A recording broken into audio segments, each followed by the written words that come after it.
Hello friends, இன்னைக்கு நம்ம அட்டகாசமான வெங்காய சட்னி ரெசிபி செய்ய போகிறோங்க. தோசை இட்லிக்கு சூப்பரான சைட் டிஷ்ஷுங்க.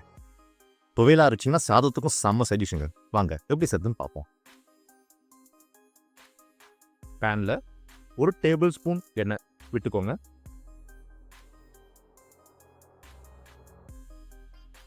எண்ணெய் காஞ்சதும் 1 டீஸ்பூன் கடலைப்பருப்பு,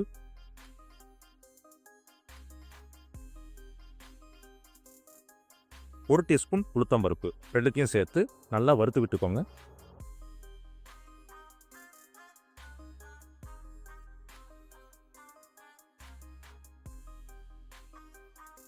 நான் டேஸ்ட்டுக்காக 10 சின்ன வெங்காயம் சேர்த்துக்கிறேங்க.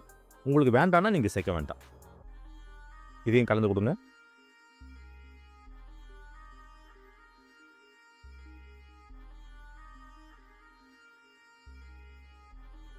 நான் இதில் 4 பெரிய சைஸ் பூண்டு, ஒரு துண்டு இஞ்சி நறுக்கி சேர்த்துக்கிறேங்க. சின்ன பூண்டாக இருந்ததுன்னா ஒரு 8 பல் சேர்த்துக்கோங்க, கரெக்டாக இருக்கும். நல்லா கலந்து கொடுங்க. இதையும்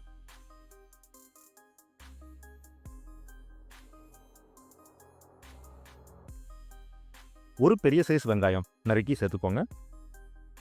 இதையும் கலந்து கொடுங்க.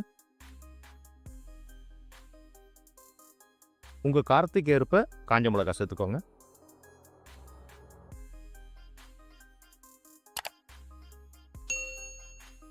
ஒரு கோலி உருண்டை சைஸ் புளி இதையும் சேர்த்து கலந்து கொடுங்க.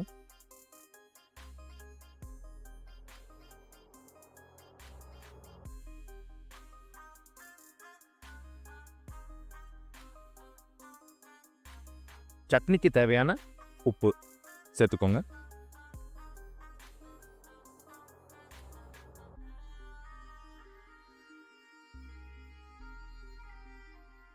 கொஞ்சமாக கருவேப்பிலை.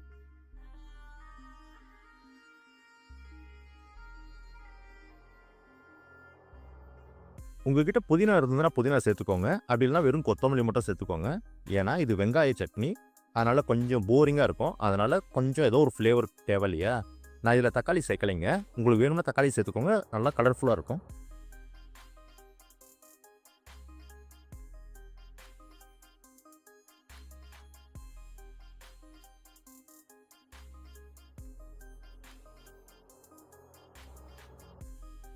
இப்போது இதை நல்லா ஆற விட்டு ஒரு மிக்ஸி ஜாருக்கு மாற்றிக்கோங்க.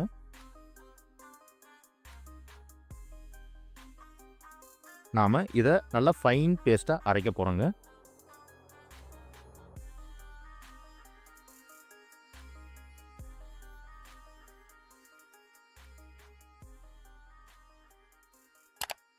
பாருங்க, நான் இது துவையல் பக்குவத்தில் அரைச்சிருக்கேங்க. உங்களுக்கு வேணும்னா கொஞ்சம் தண்ணி விட்டு கொஞ்சம் தண்ணியாக அரைச்சிக்கோங்க. எனக்கு இந்த மாதிரி இருந்தால் தான் பிடிக்கும்.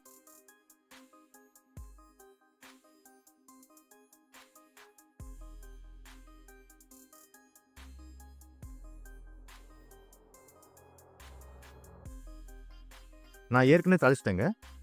1 டீஸ்பூன் கடுகு, 1 டீஸ்பூன் உளுத்தம்பருப்பு, ஒரு காஞ்ச மிளகாய், கொஞ்சம் கருவேப்பிலை, 1/4 டீஸ்பூன் பெருங்காயம் சேர்த்து தாளித்து இதில் சேர்த்துக்கோங்க. நல்லா கலந்து விட்டுருங்க. கண்டிப்பாக ட்ரை பண்ணி பாருங்கள், அருமையாக இருக்குங்க. நாம் அடுத்த வீடியோவில் பார்க்கலாங்க. பாய்.